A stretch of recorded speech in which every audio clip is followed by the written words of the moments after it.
بسم اللہ الرحمن الرحیم۔ السلام علیکم فرینڈس، آج ہم بات کریں گے ظہیر گینگ اور ان کے سہولت کاروں کے بارے میں۔ آج بڑی امپورٹنٹ عدالت میں سماعت ہوئی ہے، اس کے اندر ایک ایسا ایگریمنٹ رکھا گیا جو بہت ہی خطرناک ہے، جو الارمی ہے، جو اس معاشرے کے لیے الارمی ہے۔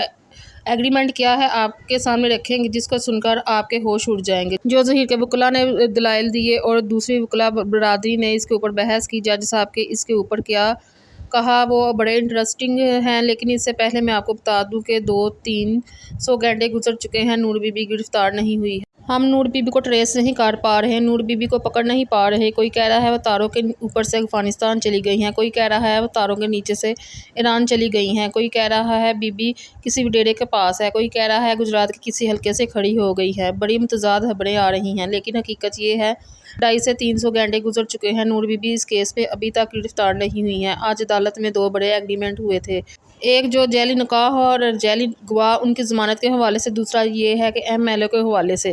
مہندی علی کاظمی کی بچی کے میڈیکل کے حوالے سے ظہیر گینگ کا مقصد پورا ہو گیا، وہ بچی کا میڈیکل رکوانے میں کامیاب ہو گئے۔ میڈیکل ایک دن کے لیے ڈیلے ہو گیا، انہوں نے ایک ایسا عدالت کا ماحول بنایا کہ عدالت کا ٹائم ضائع کیا جائے، اور ٹائم ضائع کرنے میں کامیاب بھی ہو گئے، اور عدالت نے کل تک کا میڈیکل کرنے کا حکم دے دیا۔ دوسرا ایگریمنٹ ہوا نکاح ہوا اور گواہ کی ضمانت کے اوپر، یہ بھی بڑی امپورٹنٹ جرا ہے، جس کے اوپر جبران ناصر نے بھی بڑے تگڑے سوال اٹھائے۔ نکاح ہوا اور جعلی گواہ کے اوپر جو ایگریمنٹ چل رہا تھا، کورٹ کے اندر سے لوگ یہ خبر دے رہے ہیں، انہوں نے جج صاحب کو مخاطب کر کے کہا، جج صاحب آپ سمجھتے ہیں ہزاروں لڑکیاں گھر سے بھاگ جاتی ہیں اور بھاگ کر شادی کر لیتی ہیں؟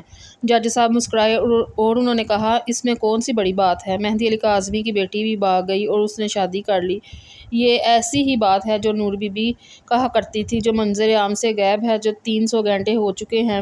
نور بی بی کہتی تھی ماڑیاں بھی گھروں پج جاندیاں نے، اے کیڑی وڈی گل ہے۔ یہی جج صاحب کے ریمارکس تھے۔ جج صاحب نے بڑی انٹرسٹنگ بات کرتے ہوئے کہا، مجھے یہ بات سمجھ میں نہیں آ رہی کہ 13, 14, 15 سال کی بچیاں کراچی سے بھاگ کر پنجاب کیوں جا رہی ہیں۔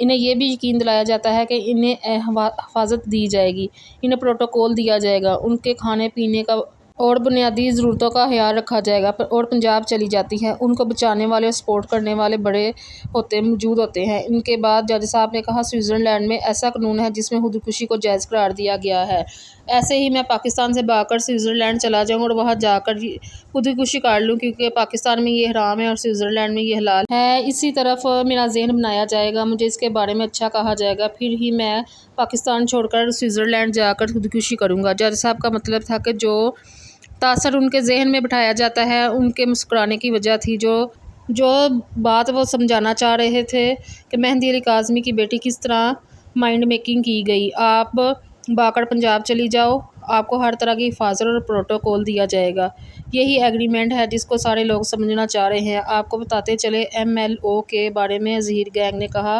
ہمارے پاس ایگریمنٹ موجود ہی نہیں ہے، جس پر جبران ناصر نے کہا میں نے جا کر ٹی سی ایس کروائے تھے، اگر ٹی سی ایس بھی نہ پہنچے ہو تو میں نے آپ کو واٹس ایپ کیے تھے، آپ نے ریسیو بھی کیے، ٹک بھی ہو گیا تھا، اس لیے جج صاحب آپ آج ہی اس کے اوپر سماعت کریں۔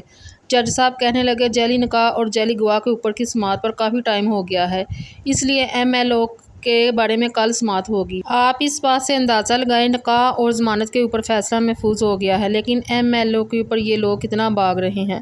مہندی علی کاظمی نے ٹھیک کہا تھا کہ بچی نہیں بولے گی، بچی کا میڈیکل بولے گا۔ آپ کی اس کے بارے میں کیا رائے ہے، کمنٹس میں ضرور بتائیے گا۔ شکریہ، اللہ حافظ۔